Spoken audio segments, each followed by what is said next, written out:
வணக்கம். மாமாவோடு ஏற்பட்ட சில அனுபவங்களை சொல்கிறேன். நான் தூர்தர்ஷனில் வேலை பார்த்துட்டு இருந்தேன். ஒரு நாளைக்கு திடீர்னு மாமா வந்தார். நான் நியூஸ் ரூமில் தான் உட்காந்துருப்பேன். நிறைய பேர் உட்காந்துருப்பாங்க. எனக்குன்னு தனியாக ஒரு அறை இருக்குது. ஆனால் எப்போ இருந்தால் அங்கே போய் உட்காருவேன். இப்படி மாமா உள்ளே வந்துட்டு என்ன பார்த்துட்டு இப்படின்னு எல்லாரையும் பார்த்தார். மாமா வாங்க மாமா, நாம் என்னோடய ரூமுக்கு போவோம்ட்டு அவர் அழைச்சின்னு வந்தேன். இப்போ பேசிகிட்டு இருந்தபோது ஒருத்தர் உள்ளே நுழைஞ்சார். வந்துட்டு மாமா இருக்கிறத பார்த்துன்னு அப்புறம் வரேன்ட்டு கிளம்பி போயிட்டார். நான் சொன்னேன் மாமாட்ட, அவர் ஒரு ப்ராப்ளத்தில் சிக்கன் இருக்கார். அந்த ஆஃபீஸர் எனக்கு ரொம்ப வேண்டினவர். இப்போது அவர்கிட்ட சொல்லி எதாவது பண்ண முடியுமான்னு கேட்டார். நான் சொல்லியிருக்கேன் அவர்கிட்ட அப்படின்னு சொன்னேன் மாமாட்ட. நீர் பண்ணுமையா, நீர் உதவி பண்ணும். ஆனால் உம்மோட ராசி எப்படின்னா, நீர் யார் யாருக்கு உதவி பண்ணுறீங்களோ அவங்க எல்லாரும் ஒன்று அதுக்கப்புறம் நேசிக்க மாட்டாங்க, இல்லை தூத்தின்னு இருப்பாங்க, இல்லை வெறுப்பாங்க. அது 100க்கு 100 உண்மை. அதில் கொஞ்சம் கூட சந்தேகம் கிடையாது. நான் பல பேரை பார்த்துட்டேன்.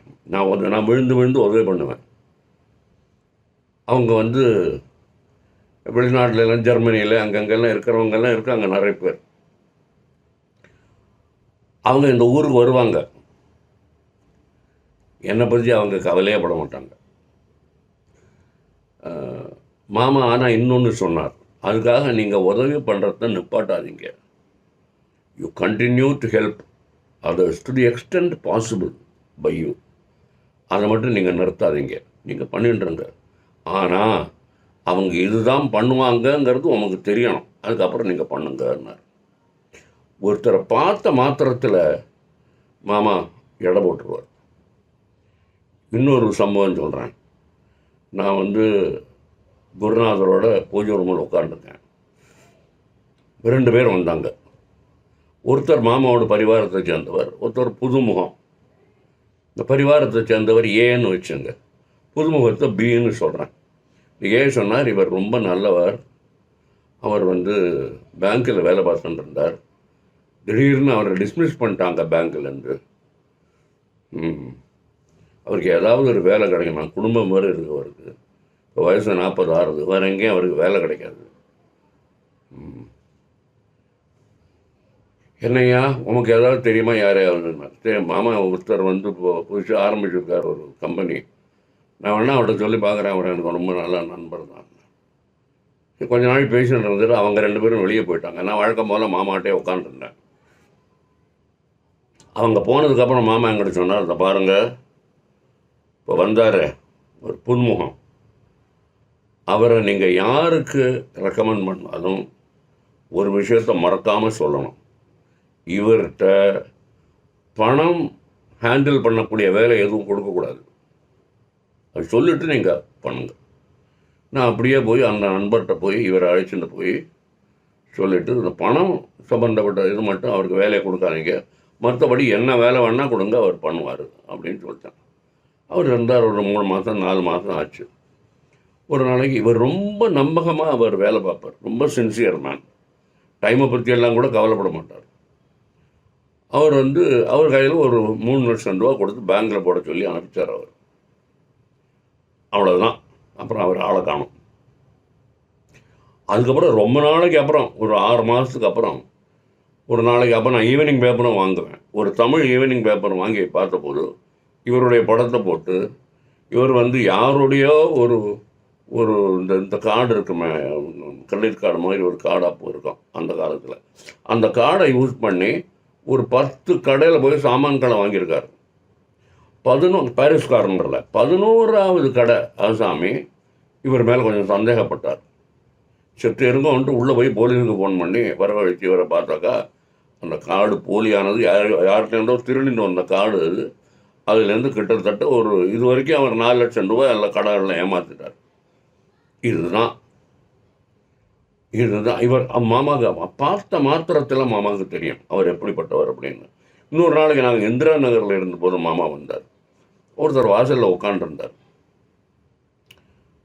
அவரை பார்த்துட்டு, ஏய்யா, இவர் எந்த வேலையிலையுமே நிரந்தரமாக இருக்க மாட்டார் போல் இருக்க அப்படின்னார். அது உண்மையாலே உண்மை. அப்போ அவருக்கு வேலையே இல்லை.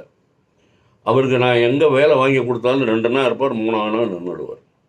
அவர் மொடா குடியன். அவர் மாமா ஒருத்தரை பார்த்த மாத்திரத்தில் மாமா சொல்லிடுவார், இவர் இந்த மாதிரி ஆசாமி, நீங்கள் ஜாகிரதையாக இருங்க, இல்லை நீங்கள் தாராளமாக பண்ணுங்க, ரொம்ப நல்ல மனுஷர், ஏதோ ஒன்று மாமா சொல்லுவார். அப்புறம் என்னங்க, பஜனை ரூமில் தானே உட்காந்துருக்கோம். பேஷண்ட் இருக்கிறது பூரா அந்த பூஜை ரூம் தான் பஜனை ரூம். அந்த பஜனை ரூமில் பஜனையும் போது எப்படின்னா, நான் ஏற்கனவே உங்கள்கிட்ட சொல்லியிருக்கேன், யார் யார் அவங்களுக்கு பிடிச்ச பாட்டுக்களை பாடினா பாடலாம், எந்த தடையும் கிடையாது, கடவுள் மேலே இருக்கணும், அவ்வளோதான்.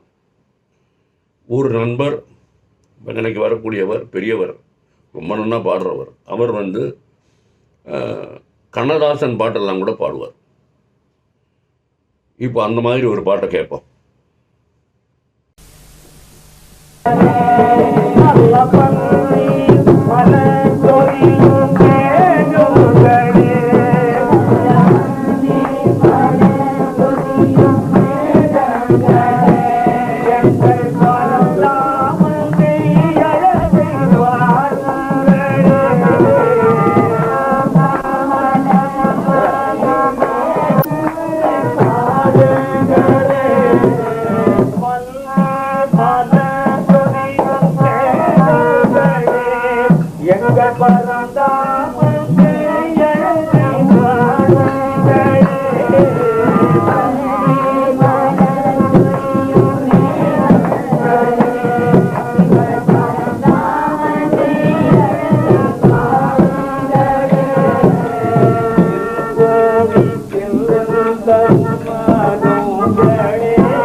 கூகிலுகிந்த கை சோர மெய் சோர வேறோ சொல்லும் கூறாது கோவிந்தா கோவிந்தா எந்தரத்தினாலே பாஞ்சாலி புயமே